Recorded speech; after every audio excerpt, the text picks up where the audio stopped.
Bonjour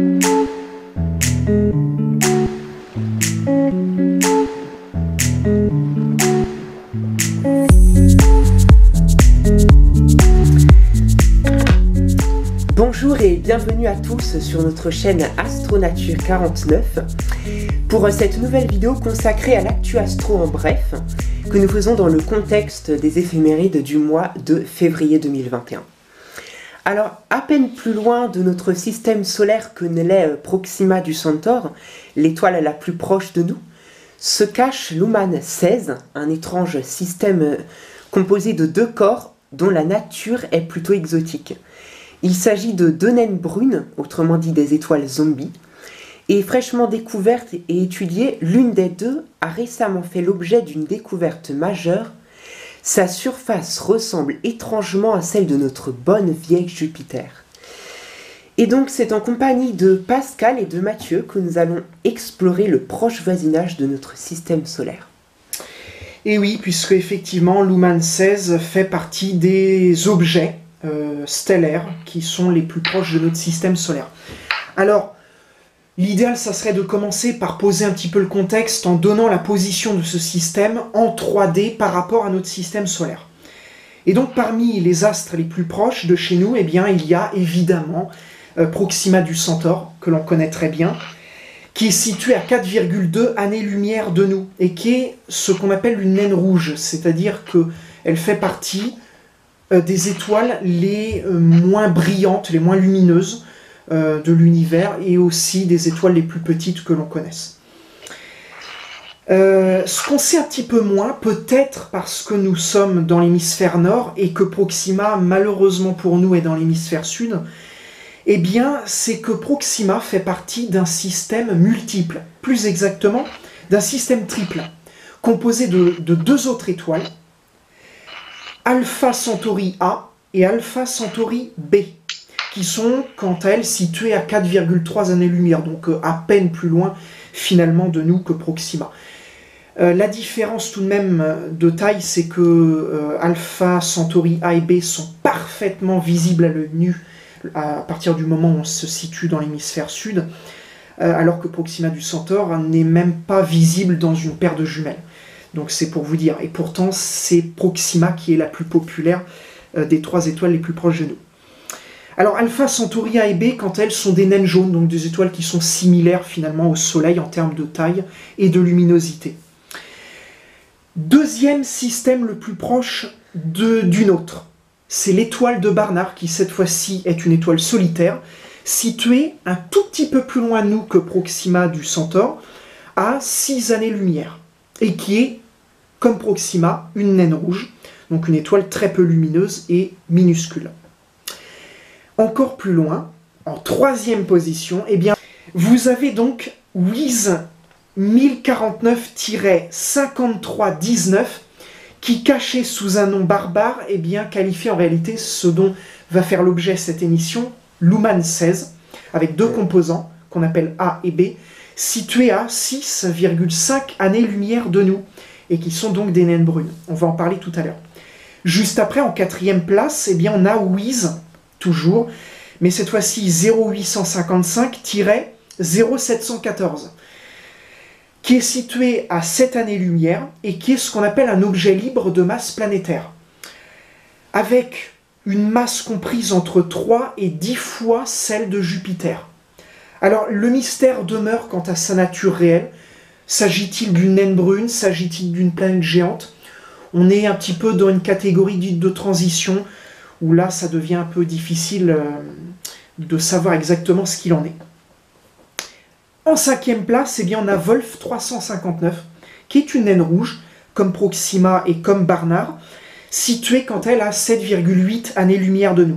Alors, on pourrait continuer comme ça très loin, hein, mais en restant dans les 10 premières places des étoiles les plus proches de nous, eh bien, par la suite, au 7e rang, on y retrouve la plus connue, Sirius, qui est à 8,5 années-lumière, et qui est l'étoile la plus brillante du ciel, tout hémisphère confondu. En réalité, c'est un système à deux étoiles dont la plus grosse est 2 fois plus massive que le Soleil, et c'est la plus grosse étoile de l'environnement proche du système solaire. Alors revenons à ce qui va faire l'objet de cette émission, c'est-à-dire Luhmann 16. Luhmann 16, c'est un système qui a été découvert à la base par Kevin Luhmann, un astronome américain. Sa découverte a été annoncée donc en 2013 après l'étude de photos qui avaient été prises auparavant entre janvier 2010 et janvier 2011 par le télescope spatial infrarouge WISE, d'où la dénomination qui commence par WISE d'ailleurs, et qui est un télescope de 400 mm de diamètre. Alors, les images de WISE à l'époque ne permettaient pas de séparer en deux la composante binaire qu'est Luhmann 16, et on ne voyait en fait qu'une unique étoile. C'est au cours de la nuit du 23 février 2013 que Kevin Luhmann, toujours, découvrit à l'aide du télescope Gemini Sud, de 8 mètres de diamètre cette fois-ci, donc là on n'est plus du tout dans la même catégorie, au Chili, eh bien que l'objet était en réalité un duo. Alors, pourquoi n'a-t-on pas découvert Luhmann 16 plus vite? Parce que Proxima du Centaure et l'étoile de Barnard, qui sont les deux autres étoiles les plus proches de nous, eh bien, ont été découvertes, quant à elles, en 1916 pour Barnard et 1917 pour Proxima du Centaure. Eh bien, l'explication réside en fait dans le fait que Luhmann 16 apparaît dans le ciel à proximité du plan galactique, qui est densément peuplé en étoiles. Alors, l'abondance de sources lumineuses rend difficile la détection d'objets de faible éclat. Cela explique pourquoi un objet si proche du système solaire n'a pas été découvert lors de recherches antérieures, malgré pourtant une fréquente apparition sur les photos prises bien avant par d'autres instruments. Alors, Luhmann 16, on l'a dit, ce sont des naines brunes qui font partie des naines brunes les plus proches de nous et qui est également le système stellaire le plus proche d'Alpha Centauri et donc de Proxima du Centaure. Alors on parle de naines brunes. Pourquoi on parle de naines brunes? Eh bien, en fait, des naines brunes, comme on le disait tout à l'heure, ce sont des étoiles ratées, c'est-à-dire que c'est une catégorie d'astres que l'on situe quelque part entre les planètes et les étoiles. C'est-à-dire que ce ne sont plus tout à fait des planètes, un peu trop grosses pour ça, mais ce ne sont pas encore tout à fait des étoiles. Donc elles sont incapables de démarrer ou au mieux d'entretenir une fusion thermonucléaire de l'hydrogène. On estime que la limite théorique pour qu'un objet soit considéré comme une naine brune, eh bien, se situerait entre 13 et 80 fois la masse de Jupiter. En dessous, on parle de planètes géantes. Au-dessus, on parle d'étoiles. Tout au plus, ces astres vont-ils fusionner le deutérium, qui est un élément dérivé de l'hydrogène. Alors, elles n'émettent pas non plus de lumière comme les vraies étoiles, mais rayonnent par contre un petit peu en infrarouge. Et c'est ainsi qu'on les détecte le plus généralement. Alors, on parle de 4 classes spectrales pour les désigner.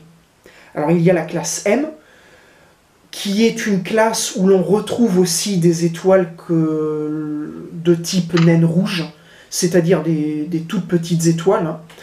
Ça fait partie donc des naines brunes les plus extrêmes. Ensuite, vous avez donc les classes L, T et Y. C'est ainsi que l'on classe les naines brunes. Alors, on a également divers gradients de température. Les naines brunes allant généralement d'une température légèrement supérieure à 2000 degrés jusqu'à une limite inférieure qui n'est pas limitée, puisque en réalité on peut avoir des naines brunes ultra froides qui peuvent avoir des températures de l'ordre de ce que l'on connaît avec Jupiter et Saturne, donc les planètes géantes. Alors, en l'occurrence, Luhmann 16A et B sont respectivement de classe L et T. Toutes deux ont quasiment la même température atmosphérique, c'est-à-dire environ 1000 degrés Celsius. Elles sont distantes l'une de l'autre, puisqu'on rappelle que c'est un duo, d'environ 500 millions de kilomètres de nous, c'est-à-dire environ 3,5 unités astronomiques. Et leur période orbitale, puisqu'elles se tournent l'une autour de l'autre, eh bien, est de 27,5 ans. Alors, ces astres sont l'objet de phénomènes absolument exotiques, extraordinaires, dont on peut parler rapidement. Notamment, on sait que ces objets ont des compositions chimiques, des caractéristiques physiques qui sont semblables à ce que l'on connaît avec les planètes géantes, notamment Jupiter. Maintenant, il y a des phénomènes qui s'y passent qui sont absolument extraordinaires et qu'on ne retrouve nulle part ailleurs. Je ne sais pas si vous avez entendu parler de ce qu'on appelle les pluies de fer. Alors les pluies de fer, ce sont des pluies qui ont lieu donc dans l'atmosphère de certaines naines brunes et qui impliquent pour cela que l'élément fer soit fondu tout au moins. Donc vous imaginez qu'à l'intérieur des atmosphères de ces astres, eh bien, les températures sont extrêmes. On parlait tout à l'heure de certaines qui peuvent dépasser les 2000 degrés Celsius. Et effectivement, le fer, eh bien, à cette température-là, est largement fondu. Alors, dans les nuages de ces naines brunes, eh bien, en fait, des instabilités vont se créer et des gouttelettes de fer qui sont contenues vont finir par se condenser, s'alourdir et un peu comme la pluie sur Terre, eh bien, tomber en pluie à l'intérieur de ces atmosphères. Seulement, les naines brunes, à l'instar d'ailleurs des planètes géantes, n'ont pas de sol. Et donc ce sont des atmosphères infinies, c'est-à-dire que si vous pénétriez à l'intérieur de ces objets-là, eh bien vous auriez une atmosphère de plus en plus dense, si bien que à la fin, vous auriez une dégénérescence de matière qui amènerait donc l'atmosphère à devenir des fluides supercritiques et même peut-être du plasma. En descendant, ces pluies de fer, eh bien, vont rencontrer des couches de plus en plus chaudes et vont s'évaporer pour remonter de nouveau dans l'atmosphère, se recondenser en nuages et provoquer, continuer ainsi le cycle de la pluie du fer. On a détecté également d'autres composants à l'intérieur des naines brunes qui sont présents également sur les planètes géantes. Je pense notamment au méthane. Alors, au-delà de tous ces phénomènes-là, eh bien, Luhmann 16 est l'un des systèmes les plus adaptés à l'observation télescopique au sol, puisque c'est l'un des systèmes les plus proches de chez nous. Pour en revenir à Luhmann 16, en 2013, une étude avait déjà constaté que Luhmann 16b, donc la deuxième composante du duo, présentait un éclairage de surface irrégulier pendant sa rotation. Le 5 mai, le VLT observa directement le système pendant 5 heures, soit le temps d'une rotation complète de Luhmann B. Alors les résultats indiquèrent une grande région sombre aux latitudes moyennes, une zone claire près du pôle et un contraste variable ailleurs. Alors cela suggère des nuages globaux inégaux, où les zones plus sombres représentent des nuages épais et les zones plus claires des trous dans la couche nuageuse, laissant s'échapper ainsi le rayonnement interne. Ainsi, il fut déterminé que l'éclairage de surface de Luhmann 16b change rapidement sur une base quotidienne. Par contre, aucune variation similaire d'éclairage n'a été encore trouvée sur Luhmann 16a. Plus récemment, le satellite chasseur d'exoplanètes TESS de la NASA a constaté une surface plutôt rayée, comme Jupiter, et non sillonnée de petites taches comme sur le Soleil par exemple, ou sur d'autres étoiles. Ces motifs atmosphériques révèlent des vents à grande vitesse parallèle à l'équateur. Un peu la même chose que l'on retrouve sur Jupiter et Saturne par exemple. Ces jet streams atteignent leur pointe de vitesse à l'équateur pour s'affaiblir en se déplaçant vers les hautes latitudes. Au pôle, il n'y a plus de courant de jet, mais des vortex localisés. Alors évidemment, ces systèmes étant extrêmement loin de nous et extrêmement faibles en termes de luminosité, eh bien il est difficile de les étudier pleinement. Et donc, du coup, eh bien, on a une étude qui est un petit peu généraliste de ces astres, mais on commence à comprendre un petit peu le fonctionnement des naines brunes grâce justement à ces systèmes qui sont tout près de chez nous. Alors Mathieu, on connaît bien maintenant ton côté pratique de l'observation du ciel. Et est-ce que tu peux nous dire comment voir ces naines brunes avec un télescope amateur? Ça va pas être évident parce que là, Luhmann 16, c'est un système qui est extrêmement faible. Ça fait partie de ce qu'on appelle les naines brunes. Je le disais tout à l'heure, c'est-à-dire que Proxima et Barnard, qui sont des étoiles naines rouges, donc nettement plus lumineuses déjà, sont invisibles à l'œil nu et invisibles aussi aux jumelles. Barnard, qui est la deuxième étoile la plus proche de chez nous, est l'étoile la plus brillante des deux, hein, magnitude 9,5, et Proxima, elle est de magnitude 11, c'est-à-dire que même dans certains télescopes, vous aurez du mal à voir Proxima, mais par contre pour Proxima, il faudra aller dans l'hémisphère sud, je le rappelle. Barnard, par contre, elle est visible dans le nord. Alors pour Luhmann 16, là, on est sur des naines brunes qui ne rayonnent pratiquement pas en lumière visible. Donc on est sur des objets d'une magnitude extrêmement faible, si bien que la grande majorité des télescopes amateurs ne pourront pas permettre de la voir en visible, et même avec l'astrophotographie.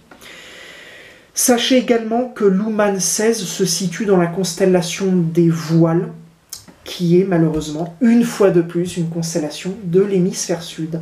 Donc, il va falloir voyager pour pouvoir tenter cette observation.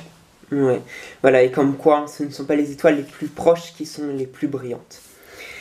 Alors, merci à tous de nous avoir suivis pour cette vidéo. Donc, bien sûr, vous retrouverez cette vidéo sous la playlist Actu Astro en bref. N'oubliez pas, avant de nous quitter, qu'il existe aussi une page commentaire, donc n'hésitez pas à donner votre avis sur la qualité de ces vidéos et sur le contenu que vous voudriez nous voir proposer. N'hésitez pas à lâcher aussi un pouce j'aime et surtout abonnez-vous. En tout cas, on vous souhaite un bon ciel à tous et à toutes.